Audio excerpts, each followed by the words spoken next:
Hello everyone and welcome back to another video. For today we will be talking about the sun. For our learning objectives, first we know and understand the features and characteristics of the sun, know the different layers of the sun, and show excellence in listening and understanding the lesson. So the sun.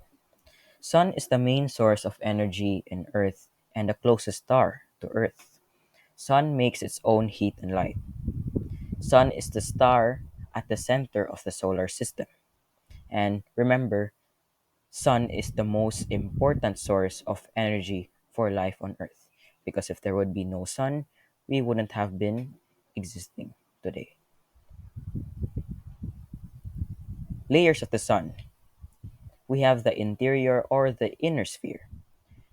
The interior or what we call the inner sphere consists of the core, radiative zone, and the convection zone, as you can see from the picture shown.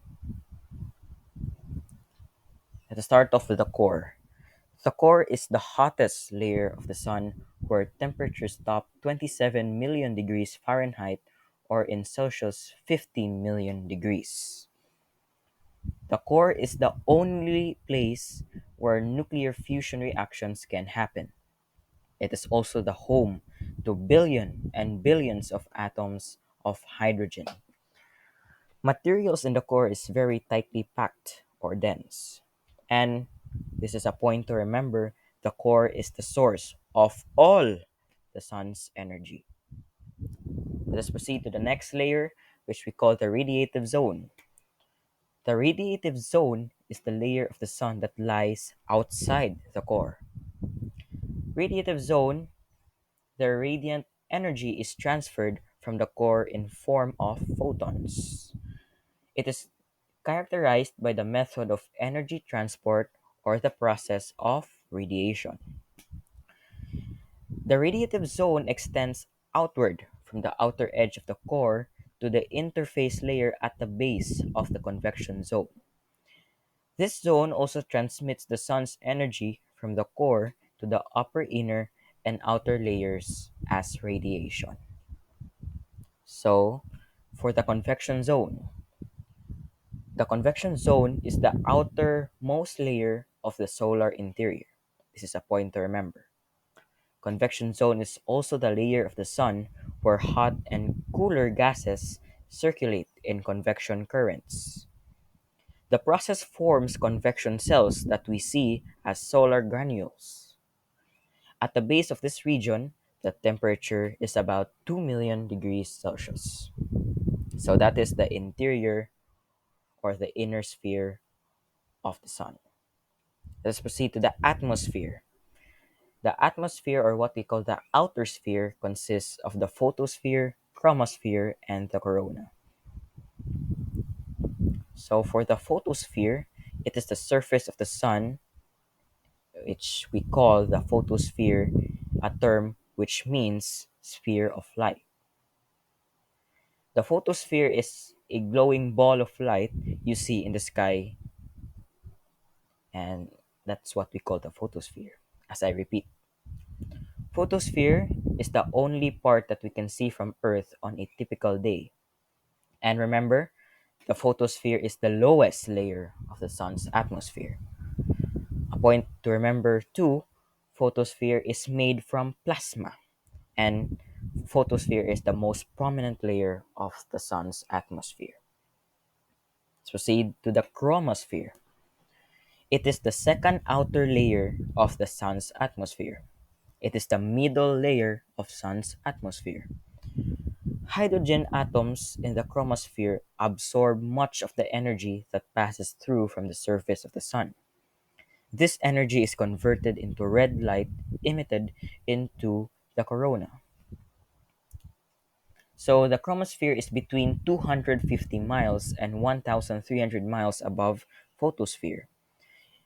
This layer is mainly made of hydrogen and helium plasma, ionized in creating red visible light, which we can see during eclipse. And the chromosphere include filaments and prominences. As we proceed to the final layer of the atmosphere, the corona.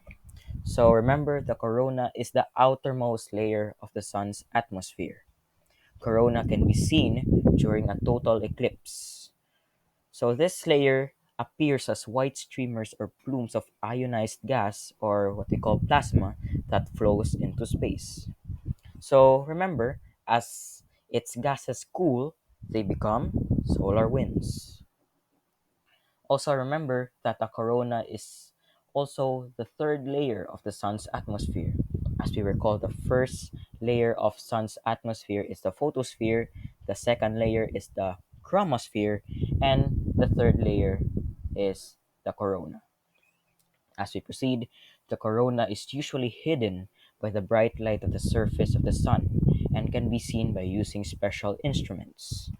So particles from the corona reach the Earth's orbit, and temperature is about 1 million degrees Celsius. So let us proceed to our short quiz. If we can see, we have some questions here, and let's see if you have understood and listened well about our lesson for today.